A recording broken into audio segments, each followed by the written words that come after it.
Little Wonder by Onomatopoeia. Chapter 7 Monsters.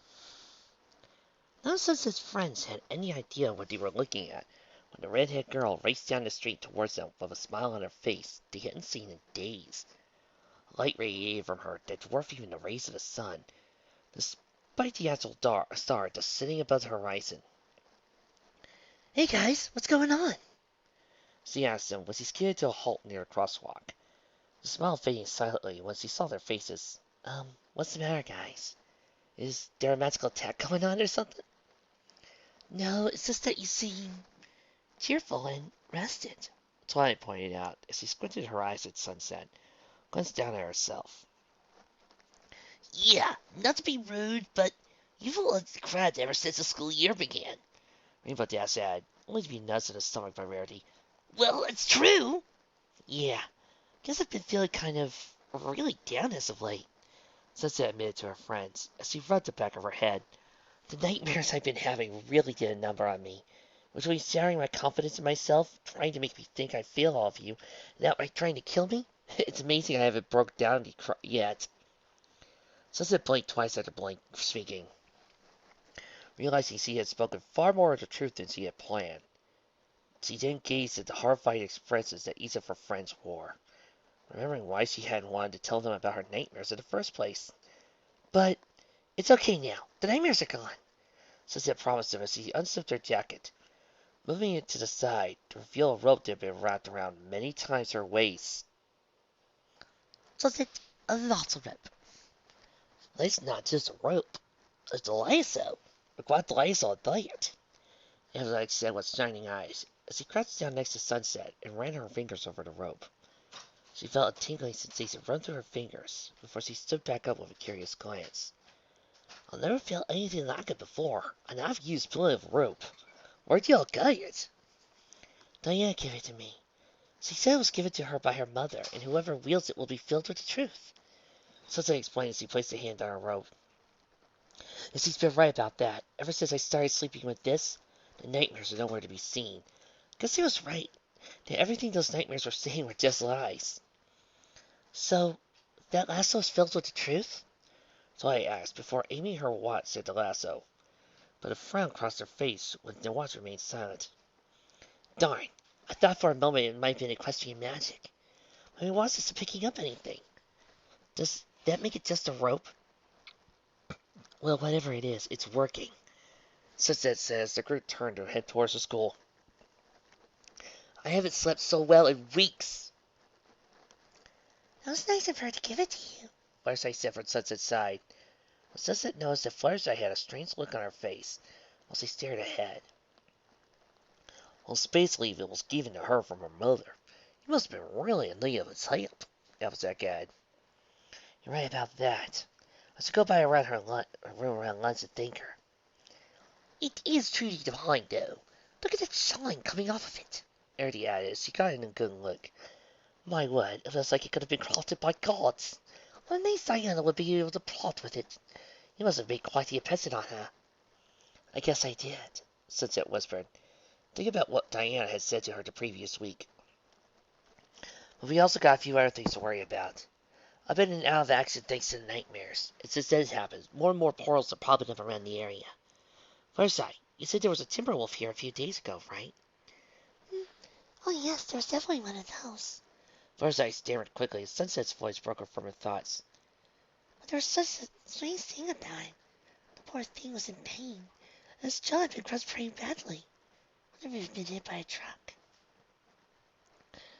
"Well, we need to keep a closer eye out, especially since Principal Celestia doesn't want word of there being magic getting out of the school so he can help it," Twilight reminded the group as they approached the entrance. She's even trying to keep the teachers from knowing.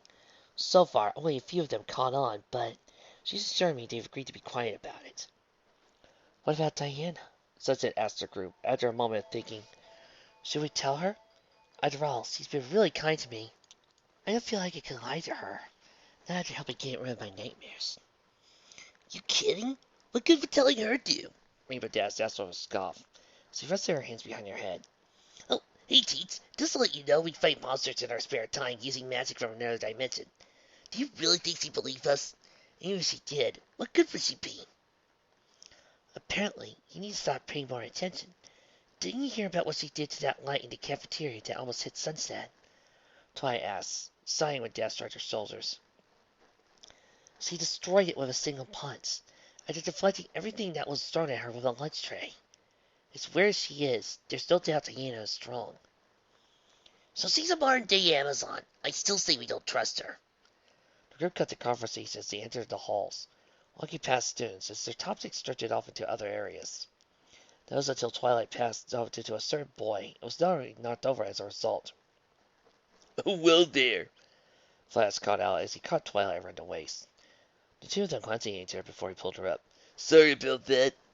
He apologized as both of them looked everywhere except where the other was. It's nothing. Hey, Flash. Been a while since I've seen you. Sunset cut in when neither of them spoke. I think the last time we met you were throwing food at my head. Yeah, sorry about that, too. Heard that the sensible Principal Luna was all ready to expel you. Well, Diana intervened and gave you up to change it instead. Applejack remembered. Getting a nod filled from seeing her flash as he hid his hands in his pocket. How'd it go, by the way? So he beat you upside the head with a lunch tray or something? No, actually the test wasn't all that bad. All Diana did was ask me a few questions and let me go home. Flash was shrug, but he saw their expressions demanding more as he continued. Well, the first thing she asked was if there's any strangers that approached me recently. I told her no, and it seemed to worry her. She then asked if I had encountered something strange. I said no again, and this time it frustrated her. She didn't ask if I'd been seeing any nightmares. A nosy a pattern, Twilight muttered to herself. I told her no, except for the one where I had to perform a play by myself in front of the whole school, well, in my underwear. He muttered as Rainbow began to laugh, turning his face red. She laughed too when I said that. She didn't let you go? Sunset asked, once Rarity had stopped Rainbow's laughter. Yeah, she didn't even seem mad at me for what I did in the cafeteria. But I still remember how she looked at me when questioning me. Flash shivered. Felt like her eyes pierced through me. Kind of like when someone far beyond you was gazing at you. In all honesty, I was glad to leave. The girls all stared a look, but before they could continue, the bell above them rang and told them it was time to get to class. They promised each other they would pick up the conversation later before splitting apart. I didn't get the chance to thank you for stopping that food fight the other day. Thank you, Diana. Diana didn't register the praise at first. She was too busy staring out the Celestia's window when the last of the students cleared out for the day, all except for Sunset's group, who were hanging out of the statue out front. I do not deserve the praise, Diana explained as she tore her eyes from them and turned her attention back to the smiling Celestia.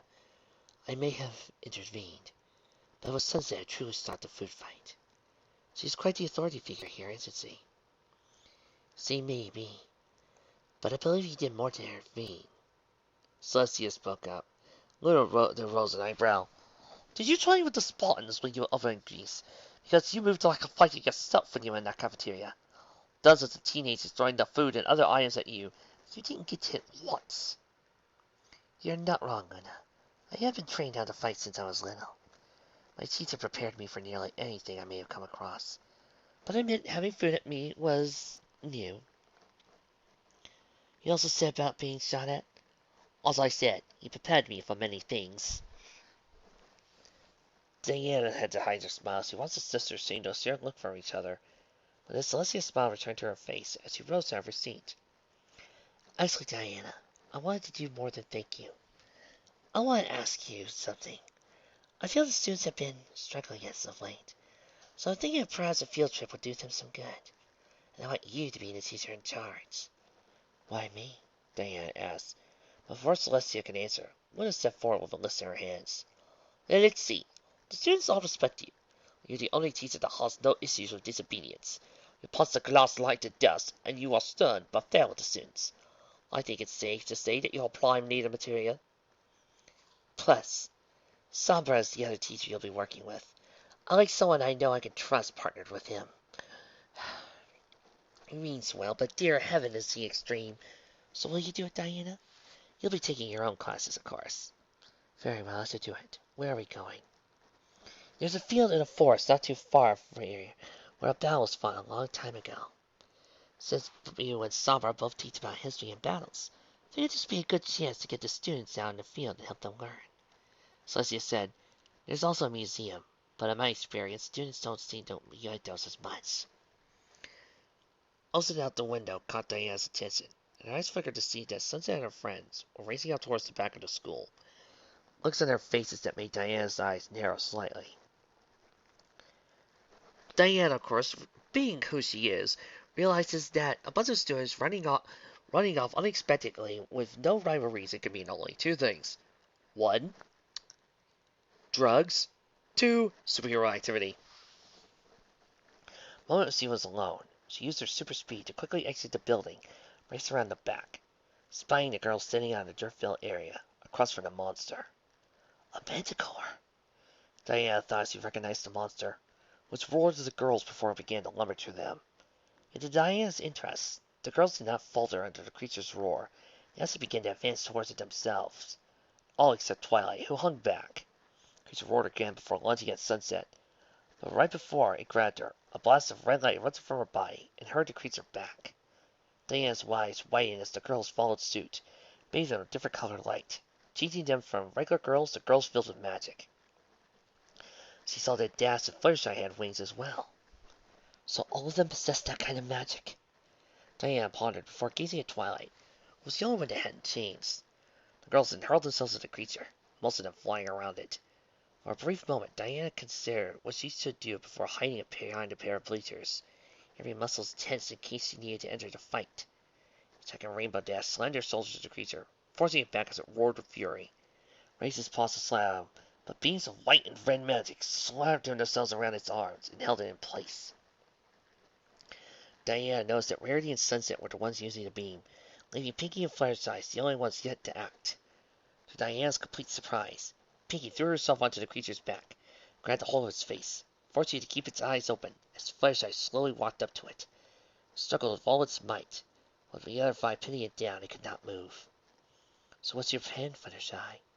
Diana wondered as Fluttershy stomped in front of the Manticore, taking a deep breath before glaring into the creature's eyes. Diana raised an eyebrow at the motion, but before she was surprised as the creature began to howl as if it was in pain. It struggled against its bonds, but was unable to break free. Diana, Fluttershy then began to advance forward towards the creature, pushed the creature back over glare, backing up towards the vortex of the field. And then something happened that only Diana was fast enough to see. A beam of what looked like broken glass severed the magic that had been holding Manticore's arms. With its limbs free, it swatted away Applejack and Rainbow Dash, before the creature's eyes turned red, and hurled towards Sunset with a furious bellow. The girl barely held time to lift up her arms and cry out as the creature barreled down on her. Clack! Sunset's screams were drowned out by the sound of something breaking. A loud crack came from the back of the Manticore before the creature fell back on its face, with a rock glanced at the back of its head. Fluttershy rushed to the creature's side and ears checked on Sunset, gazing at the direction where the rock had come from. But to her confusion, she didn't see anyone. So, that's the magic Celestia was talking about. Diana deduced from above the field, gazing down at the sky at the 7 girls of interest. Aside from Twilight, the 6 of them seem to be able to tap into a magical power that is powerful. I can feel it. But how did the 6 of them? Diana's thoughts then dried as she remembered something that Hades said to her about the magical items he had wanted. That there were 6 of them. With realizing dawning in her eyes, Diana gazed back down at the girls, piecing together what Hades had said.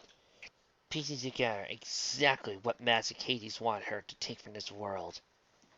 Hades, you bastard! Chapter 8. New Arrivals. Myth, can't I be good? Linda muttered to herself as she hung up the phone, words drawing her sister free from her work. I'll just call for Mr. Pip. Seems you'll be sending over 3 transfer students to our school tomorrow. You want to make sure they have already been approved, did you? Yes, I did.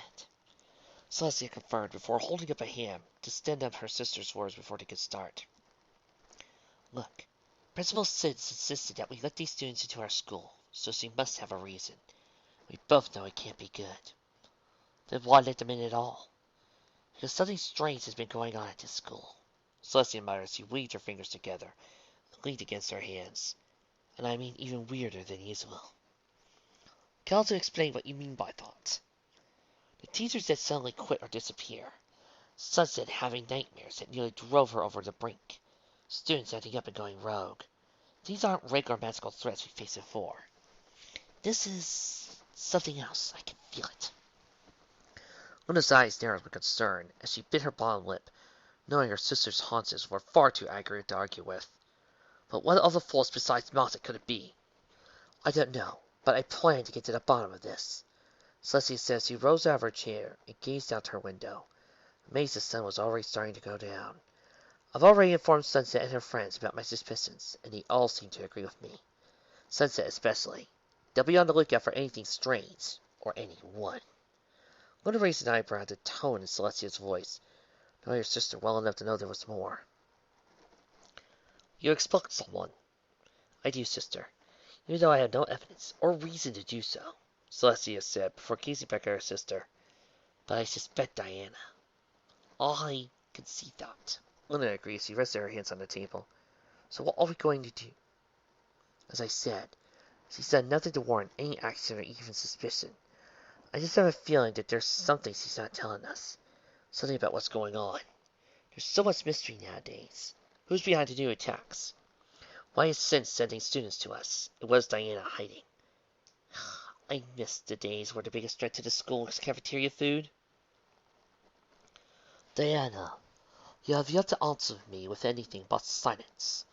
To Athena's growing frustration, Diana continued to walk down the sidewalks that were bathed in moonlight in complete silence. Her head was bent down slightly, as she wore a look that Athena had seen on her face before, right before she fought in Hercules. Diana, this is an order from your goddess. Tell me what troubles you. I apologize for my silence, but I discovered what Hades is after. And I don't know what to do. Diana finally whispered as she came to the middle of a park, removing the hood from her head and allowing her hair to be free once more. She sighed slightly as she gazed up at the moon, giving Athena a chance to land upon her shoulder. Well, you do have the goddess of intelligence with you. It would be foolish to not advise her in your time of indecision. Athena reminded Diana, who smiled for a moment before her face hardened. I finally found the magic Hades has been seeking. But the magic he wishes for me does not reside in magical artifacts, but instead inside 6 of the children here, specifically Sunset Simmer and most of her friends. Diana glanced over to see Athena staring off in the distance, and her concern in her eyes, but not surprised. You knew from them what they were after? I suspected it, from the moment you told me about Fetiscide's transformation. It is not the first time he was hunted those with magic that he could not fathom. Athena informed Diana, whose eyes flushed with lightning with Zeus' response. Athena noticed the expression and made her question all the more difficult. Diana, now we know what he is after. But I ask what you would do. If you turned out 6 over to Hades, I have no guarantee he will spare them. But if you do not, Street Travis so, I am still deciding what to do. Diana informed the owl, who nodded to Diana before glancing out to the side. I am needed among the gods. Zeus has called a meeting. When this is over, I shall join you once more if I am able. Diana nodded to Athena, whose eyes glowed with incredible power before fading out. When the owl opened her eyes again, she turned to Diana and let out a hoot. Hoot! Fly free, little friend, Diana told the owl as it hopped on her arm, before spreading its wings and soaring to the sky. Diana watched it go for a second, before she too kicked off the ground and sailed off into the night sky. Having no destination in mind, she flew over the land, lost in her thoughts. Perhaps there may be a way to remove the magic from the girls without needing to kill them. But I will not allow Hades to claim their lives. But they also use their magic to defend their homes from all sorts of creatures. Even if they give me their magic willingly, they will leave them defenseless. Curse you, Hades. I should have kicked in your skull when I had a chance. Yet Diana's rage towards Hades was stripped clear from her mind, when she felt a presence once more. The same presence she had felt weeks ago. This time it was stronger. Without a moment to lose, Diana rocketed across the night sky, following the source of the presence until she came to a stop above the same row of houses where she had felt it before. I recognize this neighborhood, she realized as she glanced down at the houses, eyes falling onto a certain house when she felt the presence vanish once more. Her eyes narrowed practically into slits as she stared down at the house where the presence had been strongest, as well as feeling the magic of another powerful item, an item she knew too well. The moon was in the middle of the sky before Diana finally decided to cease her silent vigil and return to where she was residing. Thoughts like a whirlwind, she started to sort through the new pieces that fall into her lap. So, Sunset was right. These aren't just regular nightmares she's been having. Diana assumed as she landed outside of her apartment, waiting beside the door to see if her owl friend returned before she had to retire for the day. Something is after her, but what? It's not Hades. At least I don't believe it to be. I need to keep a closer eye on her and all of her friends. Something strange is going on here, and I don't like it. The news that Celestia was going to allow the students to go on a field trip early in the year spread like wildfire. Practically every student could find nothing else to gossip about. So when the bell rang to inform the students it was time for lunch, they wandered out to the front of the school to discuss what they would do once the trip, and perhaps what they might see. But even though it had barely begun, all talking had been going on in front of the school came to a stop when the attention of the students was grabbed by something they had not seen before. 3 students, each of whom were radically different from each other, were straying up for the bus stop in front of the school. The girl to the right was absorbed in a book, but when she did tear her gaze away from the stories, she gave the other students a glare that sent chills down their spine. The boy to the left only stared ahead, for once the students were grateful. None of them were certain they could look a student as large as he was in the eyes and not run away screaming. That left the main girl in the center of the two, a girl that radiated like a star. She watched her head held high in a regal way. Look at this place. Principal Sims was really worried about them one day surpassing our school. The one in the center asked with a scoff, getting some unfriendly gazes from the students around the 3. A large boy let out a grunt, and the glares all turned straight down, getting another scoff from the main girl. Oh, I can't believe she sent us out here. All the schools in the city, she had to choose this one. Things I do to make my principal proud. Seems familiar to Crystal Prep. I like it. 'Cause you like everything bolder. Besides, except what I tell you not to like. The girl reminded him before casting an unkind gaze at the other girl beside her. Apparently, no mind she continued to read. As for you, do you think you could pull your head out of the voodoo book of yours for 3 seconds? We need to make a good impression. Why bother? None of them like us already. She pointed at the 3 bodies in the front hall, each of them noticing that their uniforms were already getting nasty looks. I swear, Agatha, if you give me one more time. Teacher! That set the girl up as we put on her best smile, while facing forward, smiling slightly as the principal of the school walked down the hallway towards the 3. Greetings, Principal Celestia. We are the 3 transfer students you have so gracefully allowed to your school. No trouble at all. We're honored to have you. The principal replied with a smile before she moved to the side to reveal a girl with red and yellow hair and a kind smile. This is Sunset Shimmer. She volunteered to escort the 3 of you around so you can get a better feel of the place. How sweet of her. Crystal replied with a kind smile of her own, but neither Celestia nor Sunset saw it, because Celestia pulled aside for a moment. Make sure you keep a close eye on the 3 of them, Sunset. I don't want this to turn into another fiasco like the Sirens were, Celestia reminded Sunset. I hate having my mind messed with. I swear, it's like every time we get a new student around here, it's usually either a magical being or some sort of villain. Don't worry. I'll keep a close eye on them. All of us will. With that promise, Celestia let go of Sunset and nodded to the new students before walking away. Sunset to wave at the 3 over. Alright guys, I have class in about 10 minutes, so I'll make this quick.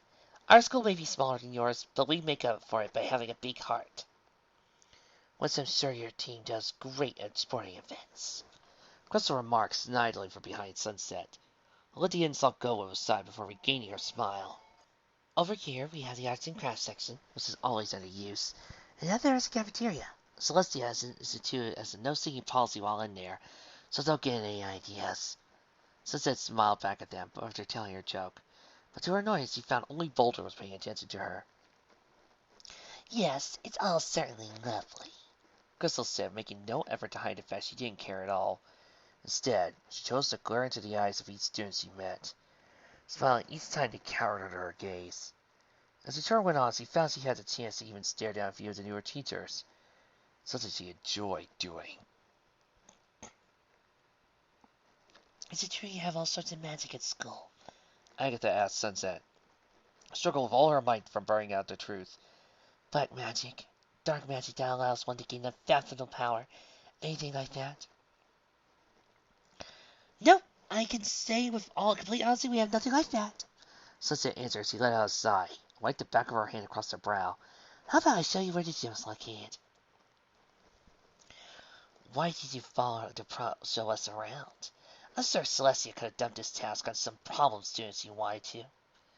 Unless you're a problem student yourself, Simmer. Oh, I used to be a problem student. One of the worst. I was cruel, mean, and didn't care at all for anyone other than my... I'll stop now. Sunset said with an embarrassed blush before smacking her head, wondering why she couldn't help but blurt the truth out. Crystal rolled her eyes while Agatha returned to her book. No longer any interest in this place. But Boulder seemed to be enjoying himself. Your school seems very friendly. Not friendlier than Crystal Bet, he pointed out. Our school's very friendly.